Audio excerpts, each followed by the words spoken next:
Closing up our program of conferences of CONACUA 2020, we will have the participation of Robin McIntosh, CEO of CP Pool. Robin McIntosh has been involved on the cultures of shrimp for more than 30 years, with projects that include the development of growing up of balanced foods and breeders with the use of the technology, being the first farm in the without interchange of water in Belize. In 2002, McIntosh joined Sharon Copencool to support the restructuration of the culture of shrimp in Asia. With his work, he helped to augment the efficiency of the aquaculture, modernize the different farms. The genetic program began and the management of the farm became BioSafe. Conferences, new tendencies on the aquaculture in Asia. Buenos dias or buenas tardes, depending on whether we're in daytime or afternoon. But I do want to thank the organizers for inviting me to talk at CONACUA 20, as it is an honor to talk before a shrimp industry as Mexico that is known as a leader in research, known as a leader in culture innovation, and certainly a leader in the Americas. I've never personally spoken in Mexico before, so this is an honor. Today, I hope to cover trends we are seeing in shrimp production throughout the world, what we will see going forward, but more importantly, the forces in the world which drive these changes: technology, climate, and environment. And more important than that, the driving technologies to address these and the increased resultant increases in production and the cost efficiency, the culture systems, shrimp domestication, shrimp improvement genetics, biosecurity, shrimp health, automation, artificial intelligence are all technologies that are moving forward, not just in Asia, but in the entire world. Now, what drives me is basically the song you're about to hear. It's the dying shrimp we all have to face.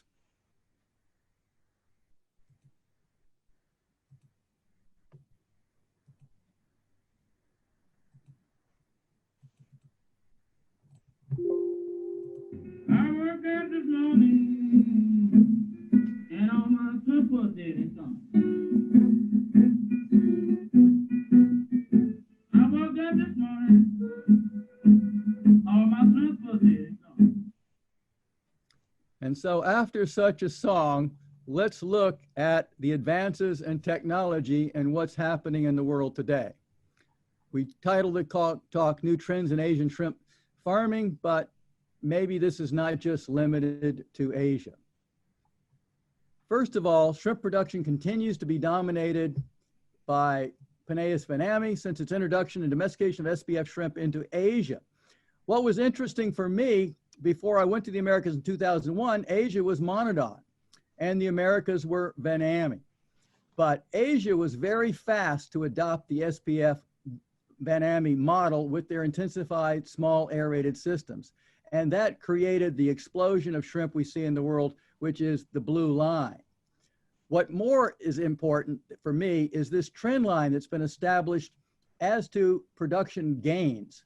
And it's actually a very, very good trend line that shows the production has been increasing approximately 3% a year since 1985. Some down years when disease, some up years when we have oversupply. But the trend line has been pretty consistent. And so we can extrapolate out that shrimp production goes up.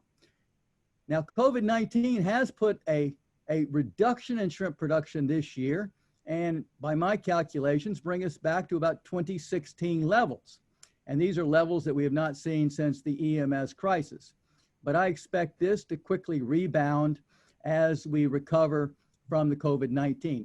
The decrease this year, unlike other years, was not disease caused. It was logistic caused. So logistics became difficult in processing plants and operating farms when we had shutdowns. So this basically is not disease, and it will quickly rebound. And again, I suspect we will go past the 2019 high that we had before. We see the Americas are increasing at a slightly higher rate than Asia. Still behind Asia, but the rate of increase is definitely higher in the Americas than it is in Asia. 3 countries dominate world shrimp. Ecuador, Vietnam, and India. And the emergence of Ecuador and India are a direct result of the EMS crisis in Asia. Vietnam has been a steady grower. We see that India has been the biggest impact of COVID-19, whereas Ecuador has actually increased production during COVID-19 era, and Vietnam has pretty much stayed the same during this era. But if you combine these three countries together, you have 50% of world export volumes. Now, one thing like other technologies that we find that technologies are deflationary. As we improve technology, as we become more efficient, prices decline. And we can see this from a price chart that's been started in 1975 to 2015, 2016. Prices, real prices, inflation have come down. And this is a direct result of technology.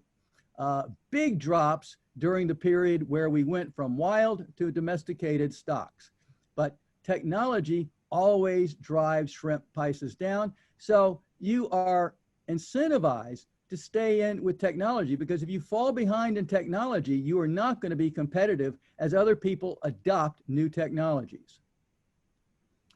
Now, in Asia today, not just shrimp production, but I call all of the aquatic species flatlining.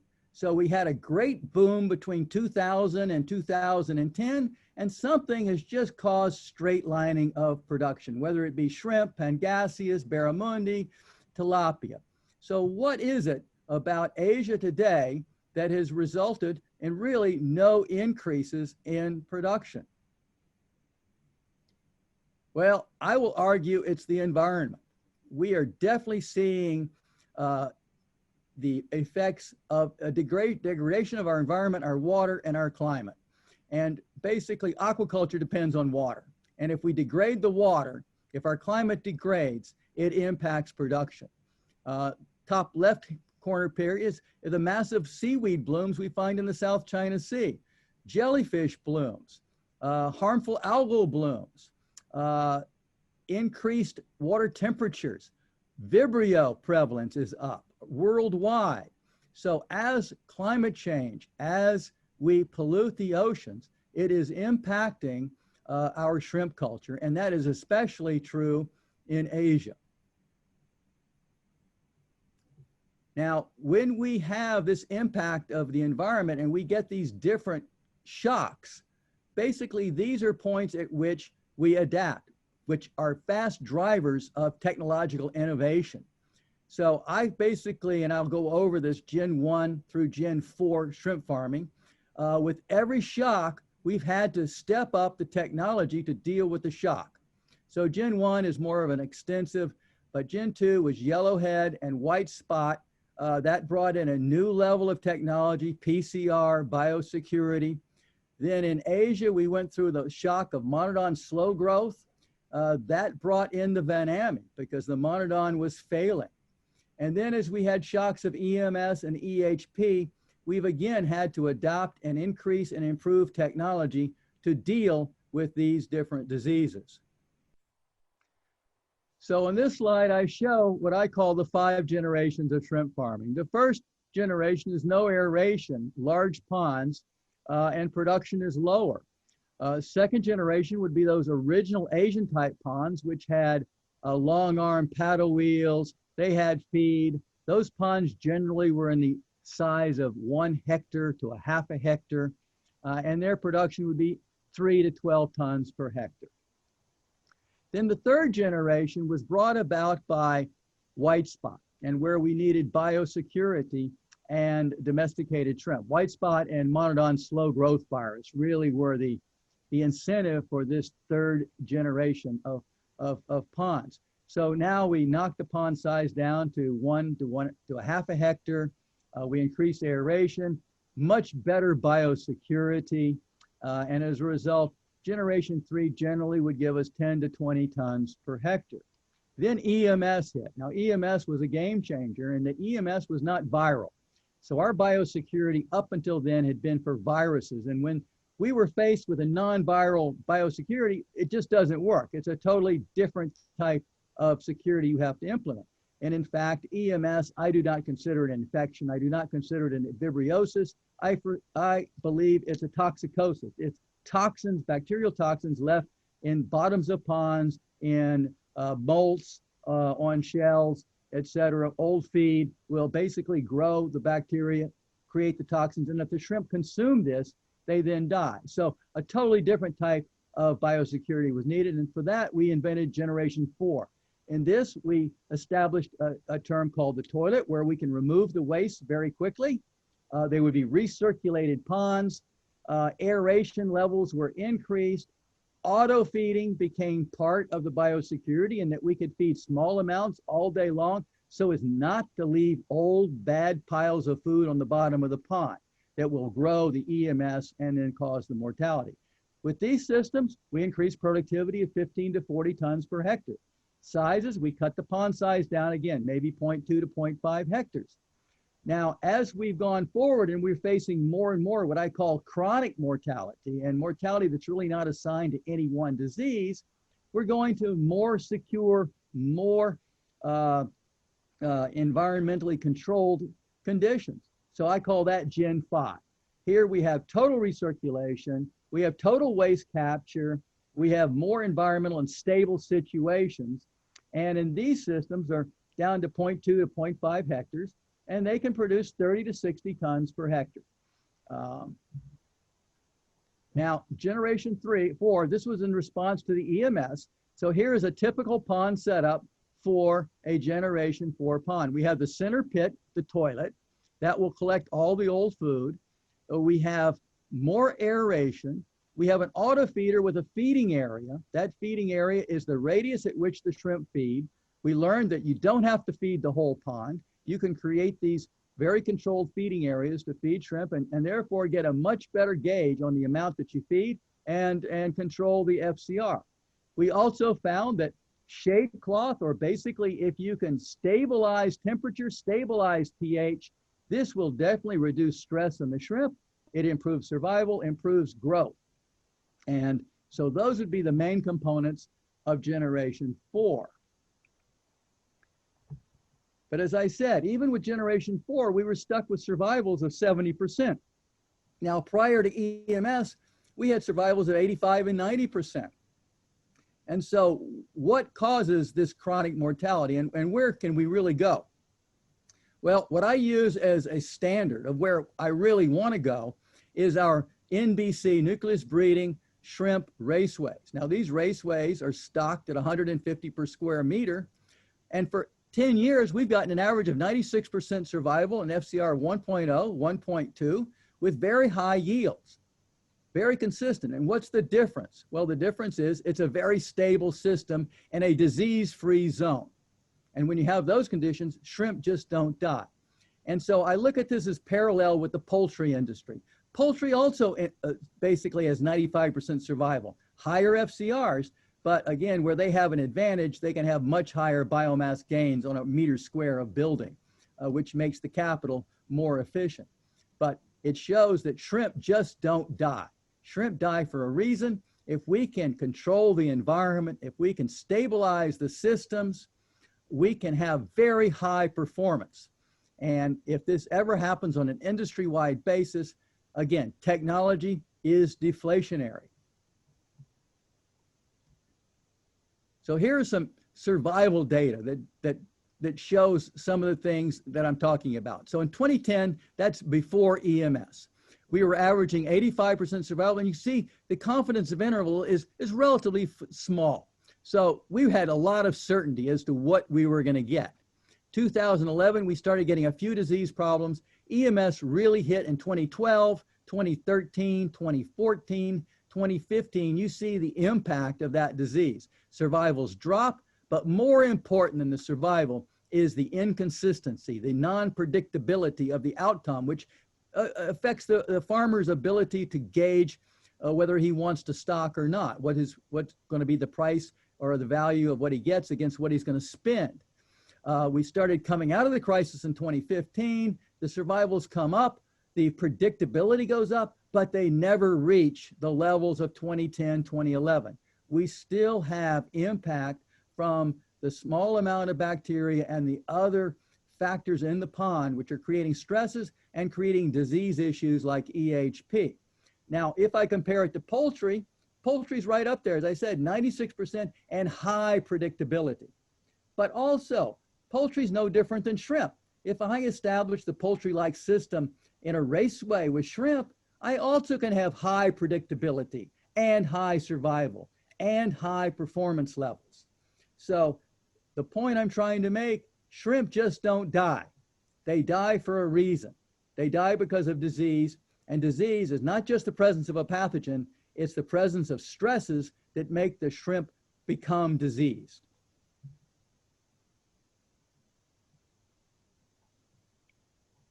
So the technology advances. These are the biosecurity. So for basically Gen 3, we had biosecurity for viruses, white spot. So we have exclusionary. So it's exclusion is what's important. We make sure that the PL does not have the virus, does not have disease. That's the most important thing. Then we have to make sure that carriers are out of the system. We have to make sure that carriers cannot get into the system. So we have the bird nets, the crab nets. We have filtration of the water. We make sure we kill any carriers before it gets into the pond. And this was very, very successful for that. But it did not work with EMS. So then we come with another principle, pathogen limitation. EMS requires pathogen limitation, reduce the density of the pathogen so it doesn't kill. And for that, we have the toilet and just keeping bottoms and the system clean, as well as making sure the PL does not bring the pathogen into the pond. Disease-free stocks. This is the most important thing in terms of why Asia has been successful with their biosecurity, pathogen limitation, is our insistence on pathogen-free. And pathogen-free certainly worked with Van Amme as we started that, but we've now made pathogen-free monodon. And the same thing happens. We go from slow growth, inconsistent growth, to beautiful monodon again. And so monodon is in a comeback situation as we have that clean SPF monodon stocks.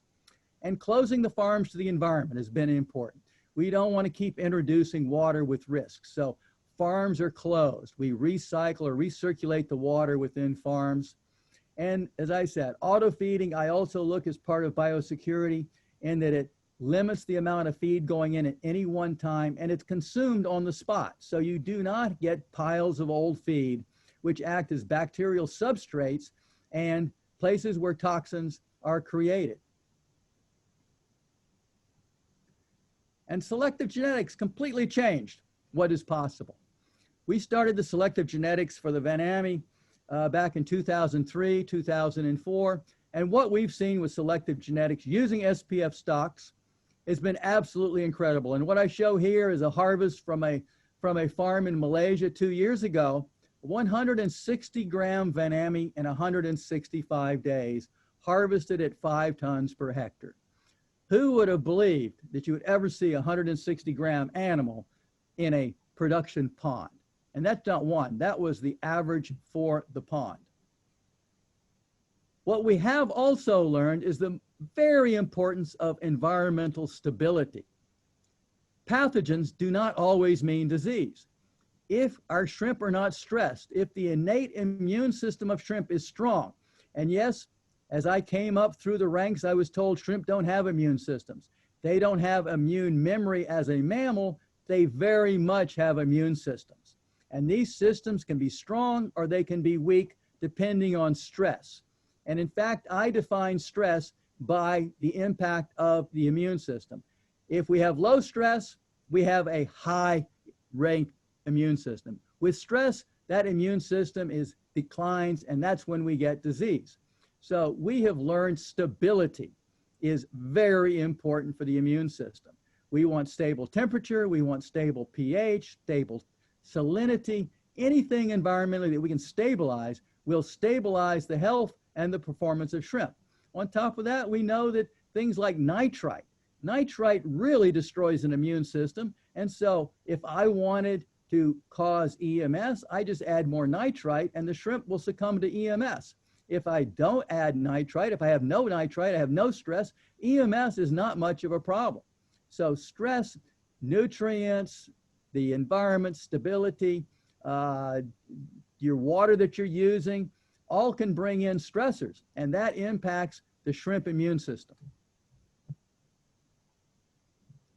We're also learning that we really can't keep polluting our environment. Now, I don't think that shrimp farming is the big polluter of the oceans that a lot of people would like to make it out, but we certainly are impacted by the destruction forces that have happened in the oceans.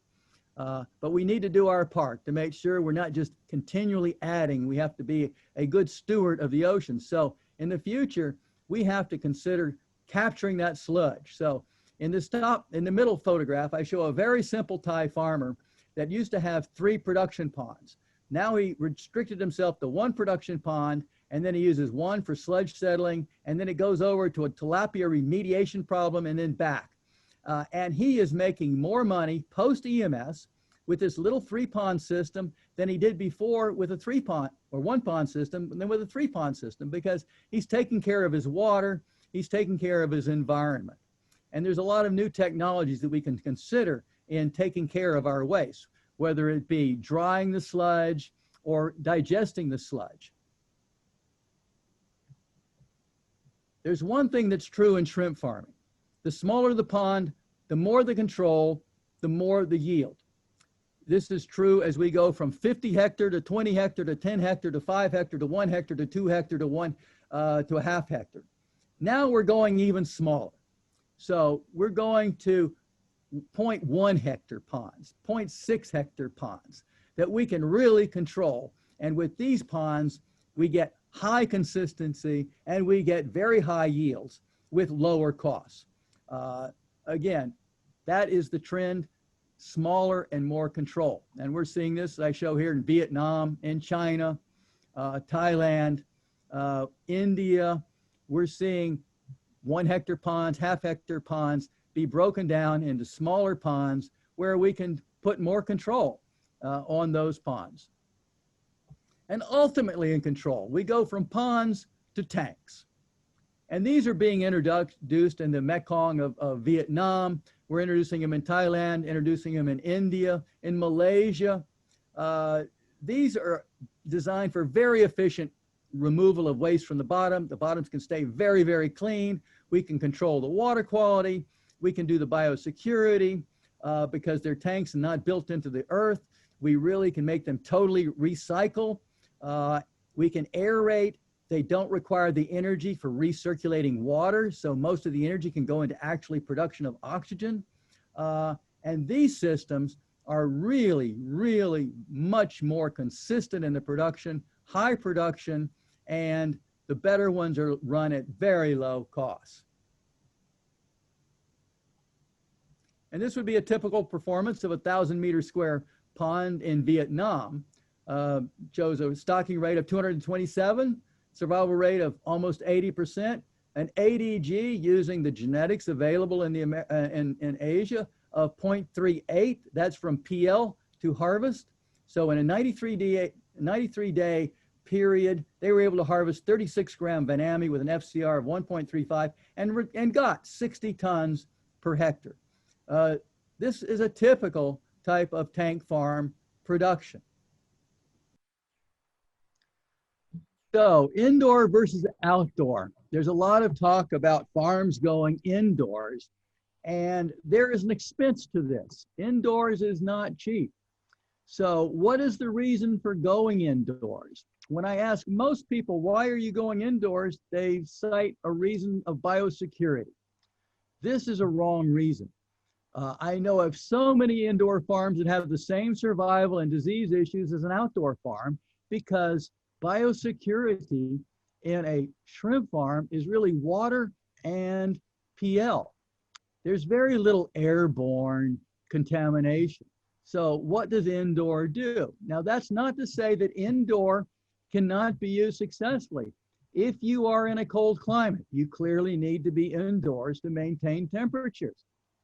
Also, indoor, it's a legitimate use for indoor if the answer is, I want to stabilize the environment so I can get better performance. But indoor doesn't always have to be glass or metal or something expensive. Shade can be a form of indoor. So you're stabilizing temperature, you're stabilizing light, you're you're stable, or pH, you're stabilizing the system. So the reason we go indoor is one of two reasons. One, we need warm temperatures because of a cold ambient outside, or we want to stabilize the environment and the water quality such that we get optimum performance. Those are the valid reasons, because when you go indoors, you got to pay for that extra capital. So there's two types of indoor, or what we've been calling these new RAS systems, part of what we call Generation 5. We can have biofloc and we can have mechanical. Most people, when they think of RAS, think of the mechanical, but biofloc, zero exchange, you're capturing the wastewater and bringing it back in. That's also a form of recirculation, or RAS. And so here I've tried to outline some of the performance parameters you can expect from biofloc versus mechanical. Clearly, a good mechanical system is going to give you a higher yield per square meter, but there's a higher cost involved as well. So you have to balance that out. But we can get great growth with both. We can get good survival with both, good FCR with both. And the yield, as I show here, can be double, maybe even triple with a RAS, with a mechanical RAS system. We've run some RAS mechanical at CP, and we do a little bit of R&D, and this kind of shows where we are right now. We can basically get this thing up to 25 kilograms per square meter. We can basically run it at an 80 G, 25 grams per square meter, and 80 G of 26 grams in 77 days. So our time, DOC would be 77 here, 25 gram shrimp, and this still can be improved. But if we can do this consistently, if you can get the 25 kilograms per crop, that would translate to 4 cycles per year, or 100 kilograms per meter square, or 1,000 tons per hectare. Then basically, this should be economical in a building if you can do this consistently. Consistency is still the issue here. And this is the issue. With RAS, we get this. So somewhere at usually 56 or 60 days, vibriosis settles in, you get chronic mortality, whatever growth you had falls apart, and the RAS gets very, very expensive, or the system gets very expensive. So we have to learn how to control that. So 2 strategies. One, we have very fast cycle times. We don't reach day 70 maybe, it's only 56. So we try to outrun where this chronic mortality comes in. Or we learn why. What is the stress in the system that causes this chronic mortality? But anyway, the system, the strategies that we're using are getting faster growing shrimp, trying to put more robustness in the shrimp, and engineer against the stresses that are building up in these systems so we can eliminate that chronic mortality. Once we understand why shrimp die in RAS, RAS will become a real thing. Now, the real big advance that has really advanced Asian culture has been technology of breeding. And so here I show a series of photographs, the top being PLs in 2002, an SPF hatchery. Everything is done as SPF. It's 350 grams of PLs, 350 per gram of PLs at a PL 10 or 12. 2016, we're at 40 per gram. Same tank, same hatchery. The genetics have improved. If we looked at pond reared, that should be 2004, not 14. But in 2004, 17 gram shrimp in 100 days. That would be a standard. It's SPF. You can still see very even sized shrimp, healthy shrimp, but 17 grams. So we go to 2017. So it's 2004, not 14, 2004, 2017, 38 grams, 85 days, even size, beautiful shrimp. Again, this was the power of genetics and the power of adopting the technology of culturing those genetics, the biosecurity required, the increased oxygen in the pond, the removal of sludge and waste from the bottom, the improvement of feeds, the introduction of auto feeders, all played a part in getting the potential of the genetics out of the shrimp. And here I kind of do an outline of showing Vanami and Monodon. So if we go to the solid line, that's 2009 Monodon and 2004 Vanami. Monodon was faster growing than Vanami when we first started and brought over the American stocks to Asia. And we've always thought of Monodon as being faster growing. But if we look at the dashed blue line, that's the Vanami growth curve in 2018. And if we compare that to the Monodon of 2009, you can see Vanami is much faster than the Monodon today. Now we've started the SPF Monodon, it is starting to improve, but it is at least 8 years behind the Vanami. So today, even the improved Vanami is ahead of the improved Monodon. But look at what's happened to the Monodon curve. We've also improved the Monodon curve over the wild stocks of 2009, or those original stocks. So selective breeding is working the same way in Monodon. And I'd like to speculate that maybe in another 6-7 years, the Monodon curve, again, exceeds the Vanami curve. Now, value-adding product, we don't usually think of selective genetics as value-adding, but with selective genetics, we've been able to harvest larger and larger sizes for the markets. And we all know that a large size is going to bring a higher price than a small size. And so here I show the less than 20s. These are 50-gram shrimp, 50-gram Vanami that have been harvested. And the percentage of the harvest in all of Thailand, 2017, 18 is more, 19 is more, 20 is more. And I would expect that we'll have a higher percentage of 50-gram shrimp in 21. So the large shrimp are increasing in prevalence. This is higher market value. I consider this value adding. On the flip side, we can look at small shrimp and we can see the percentage of small shrimp declining because they have less value. So with the genetics, we can grow bigger shrimp in the same amount of time at lower cost. People are going to grow larger and larger shrimp. I am only SPF. I learned from my Belize experience, SPF treated me well. No matter what happens in the culture, I will never change from an SPF belief. Whatever you can do with your SPR pond reared or what you want to call them, I can do with SPF by using, if it's genetic, you can do it in an SPF body. So tolerance and growth are different, but SPF is health. And shrimp culture is about health. It's about making sure I don't add pathogens into the pond, making sure I don't have a background of pathogens that may not be disease, but may hold back my performance. So Monodon, Vanami, all SPF, and these are what perform in advanced systems. If I put a non-SPF animal in an advanced intensive system, it will not perform. So as we go into advanced systems, if you don't have SPF, you are not going to have the performance to make the advanced system work. SPF is the platform development of more efficient shrimp.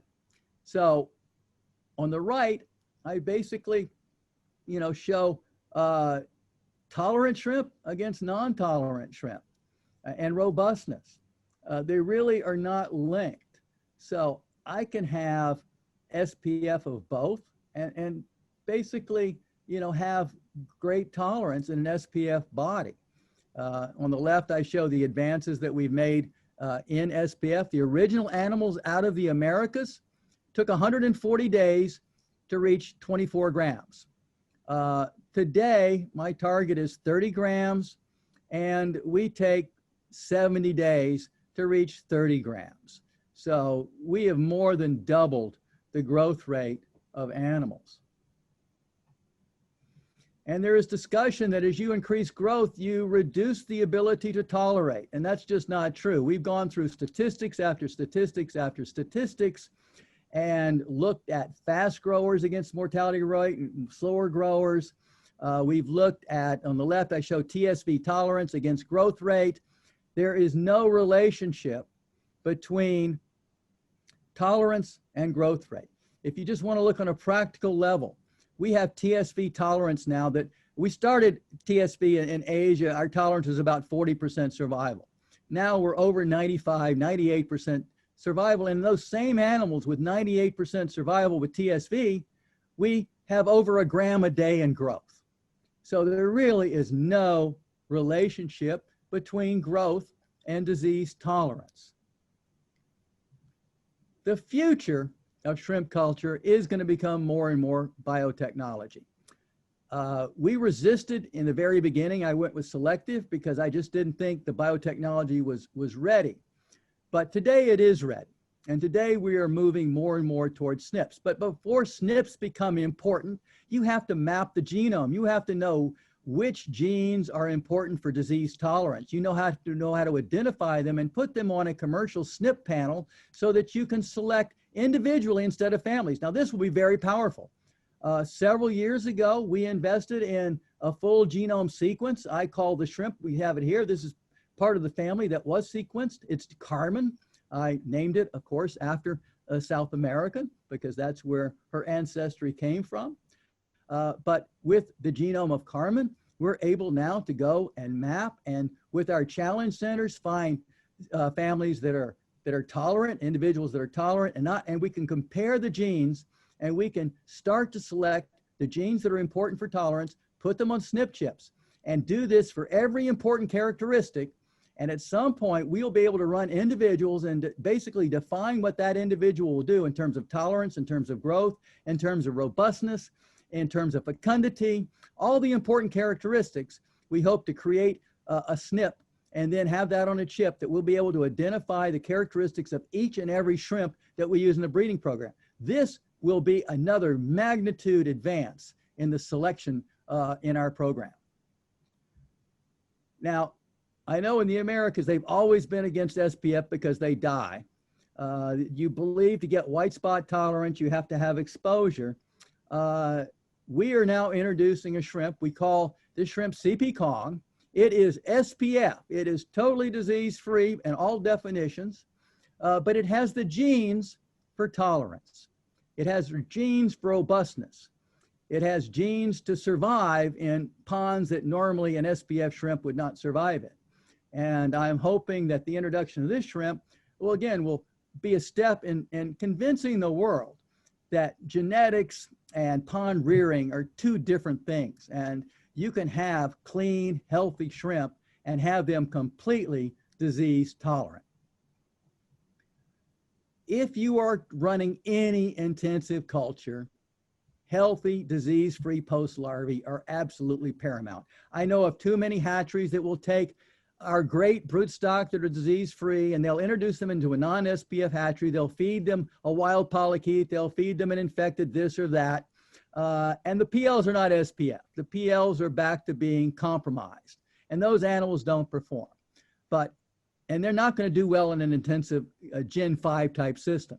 For Gen 5 to work, you need good quality SPF. And so I just show some good quality SPF PLs of Van Amme. Basically, even shape, they're growing well, and ditto for the monodon. There's nothing more beautiful than an SPF post-larvae. Now, when we started this in Asia, our hatcheries were not SPF. We could not grow SPF PLs in our hatcheries. We had to reconfigure all the hatcheries. We had to modernize the hatchery and change many different parts of the technology. So we made them modular, so that we can run hatcheries 12 months a year with no shutdowns and no decline in performance. We modernize maturation. We do not use wild polychaetes. We do not use compromising feeds.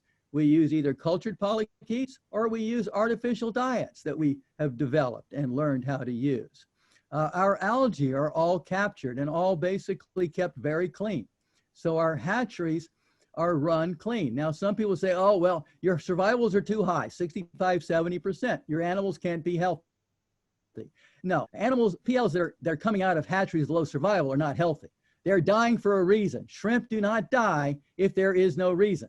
So SPF PLs, high survival, this is what's required for the next generation of Gen 5, high survival, high efficiency shrimp farms.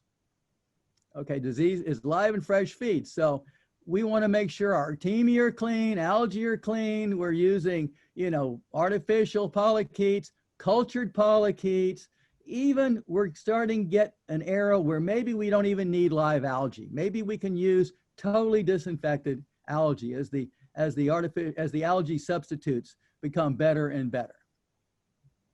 My last little schemes here is to go through a few ideas.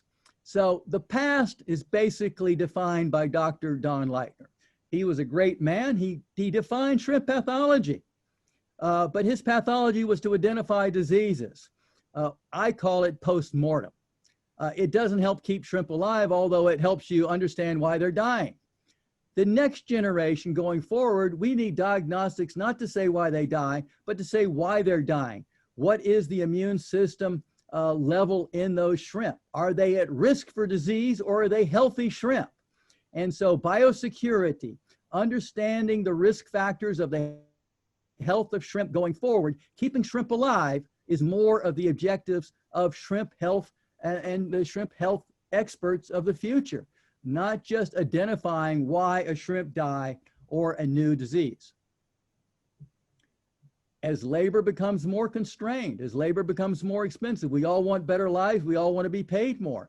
Automation is really coming in to the forefront. I show the monitoring of ponds. This is a station we have at a farm where all the ponds can be monitored from an air-conditioned house. Monitoring feed manufacturing, automated post-larval counting and measuring and QC, and processing plants that can operate with minimal labor are all happening now and all going to be part of our futures as, again, technology is deflationary. And we all hear about artificial intelligence, how analytical, and I never understood this. I mean, how can artificial intelligence help with what we do? Well, I understand a little bit better now of what artificial intelligence is, and now I'm a believer in that if we had AI in order, we may have shortened the EMS crisis. With correct AI, we might not even define what kills the shrimp. We just need to find the conditions that keep the shrimp alive. So if all the farms were linked into a cloud-based AI unit that analyzed it and get all the correlations and come up with the conditions that live and die and stocking rates and all of this, we would have tremendous power and data to really circumvent major destructive efforts that happen. And I think this will be part of the future. The ant colony algorithm, I used to show in that when a crisis hit, like EMS hit, we ran around like a bunch of lost ants looking for solutions. And, you know, it took us a long time to find out the solutions. But with the proper in-place AI, those solutions will come much faster. But we need to learn to cooperate. We need to learn, you know, to operate as a community for these powers to come to be.